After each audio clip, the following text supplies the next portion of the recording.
ગટર નહીં તો વિસાવદરવાળી થશે હળવદના ચારડવામાં ભૂગર્ભ ગટર માટે જન આક્રોશ.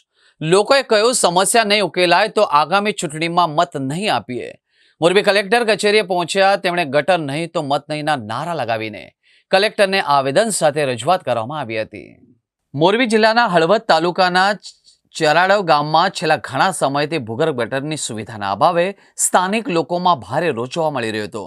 આ સમસ્યાના નિવારણ માટે અનેક રજૂઆતો છતાં કોઈ પગલાં ન લેવાતા ગામના આશરે 250 જેટલા લોકો મહિલાઓ સહિત આમ આદમી પાર્ટીના આગેવાનો સાથે મોરબી કલેક્ટર કચેરીએ પહોંચ્યા હતા.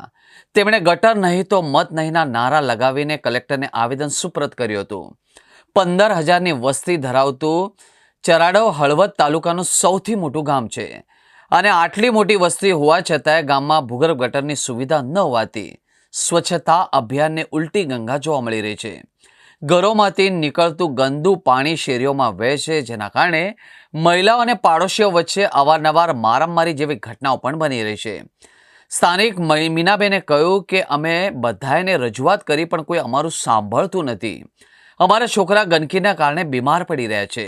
અમારે ઘણા પ્રશ્નો છે. અમારા ગામમાં ચાલવું પણ મુશ્કેલ પડી રહ્યું છે.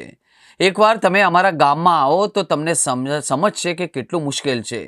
અમારી એક જ માંગ છે કે અમને ગટર આપો.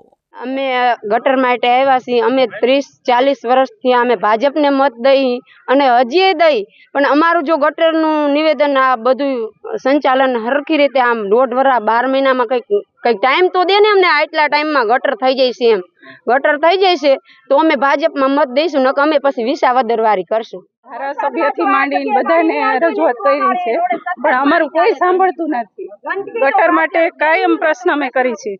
જે આવે ને બધું પ્રવચન કરવા માટે એને બધાને કહી છે, પણ કોઈ અમારું સાંભળતું નથી.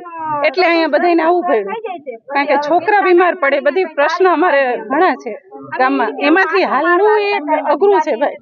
એકવાર તમે અમારા ગામમાં આવો ને તો તમને અનુભવ થશે કે અહીંયા કેવું કઈ રીતે હાલીને આવે છે બધા. તો એક અમારું સોલ્યુશન કાઢો. ગટર માટે અમે એટલું જ અમે ઓલી કરી છે કે અમને ગટર દો, બીજું કઈ નહીં. આમાં જૂનો પ્રશ્ન તો હવે આ 40 વર્ષ તો અમે ચરાડોમાં આવીને થયા. તેદુનું કોઈ ગટરની સુવિધા નથી, કોઈ રોડની સુવિધા નથી, કોઈ પાણીની સુવિધા નથી. અને આ પાણી બધું ઘરે ઘરે પાણી જાય ને મારા બાયણે હું પારો કરું, બીજાના બાયણે બીજા પારો કરે, એટલે ઘરે ઘરે બાજવાનું થાય. બૈરાને બાજે એટલે એકબીજા ફરિયાદો કરવા જાય. ઘરમાં ખાવા ન હોય પણ અહીંયા 10,000 રૂપિયા દેવા પડે. આજરોજ અમે હળવદ તાલુકાના ચરાડવા ગામ ખાતેથી આવ્યા છીએ. જે અમારો પ્રશ્ન છે વર્ષોથી, આ ગટરનો પ્રશ્ન, એની વારંવાર ધારાસભ્ય, સાંસદ કે અનેક નેતાઓને રજૂઆત કરવામાં આવે છે, તંત્રને રજૂઆત કરવામાં આવે છે. લેખિત મૌખિત ઘણી વખત રજૂઆત કરી છે. આજરોજ અમે કલેક્ટરશ્રીને આવેદન દેવા માટે આવ્યા હતા. જે અમારા ચરાડવામાં છેલ્લા વર્ષોથી, ઘણા વર્ષોથી, દેશ આઝાદ થયો ત્યાં સુધીમાં હજી ગટરનું કાંઈ અમારા ગામમાં સુવિધા નથી. તો એ સુવિધા થાય એના માટે આજે અમે કલેક્ટરને આવેદન દેવામાં આવ્યા હતા. અને આવેદન આપ્યું એમાં કલેક્ટરશ્રીએ અમને એટલું જ કીધું કે તમારું કામ છે જલ્દથી જલ્દ અમે કરીશું. અને જો આવનારા સમયમાં તંત્ર અમારું કે સરકાર અમારું કામ છે, જે અમારે ગટરનો પ્રશ્ન છે એ યોગ્ય રીતે નિરાકરણ નહીં લાવે તો અમે રોડ ઉપર ઉતરીશું, ભૂખ હડતાલ કરીશું. કે આવનારા સમયમાં અમારે કચેરીઓને ઘેરાબંધી કરવી પડે તો અમે ચરાડવાની જનતાઓ કચેરીને ઘેરાબંધી કરીશું. આજરોજ ચરાડવા ગામેથી 250 થી 300 જેટલા લોકો તેમના ગામમાં સ્વચ્છતા બાબતે પડતી તકલીફ માટે આવેલા કે જેમાં ભૂગર્ભ ગટરની વ્યવસ્થા ન હોવાથી ગામમાં રોગચાળો અને બીજા જે પ્રશ્નો થાય છે ગંદકીના, એની રજૂઆત કરી.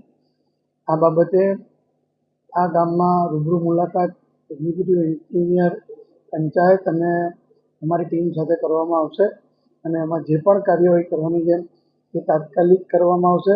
અને વધુમાં ગામજનોને આશ્વાસન પણ આપેલ છે એકવાર એમની મંજૂરી આવશે, અમારા વહીવટી મંજૂરી મળ્યા પછી અમે MP શ્રી અને MLA શ્રી સાથે અને કલેક્ટર, DDO અને SP શ્રી સાથે એક ગ્રામસભાનું અમે આયોજન બધા જ અધિકારીની હાજરીમાં કરી અને પ્રજાનો પ્રશ્ન તાત્કાલિક સોલ્વ થાય એવા પૂરતા પ્રયત્ન કરશું.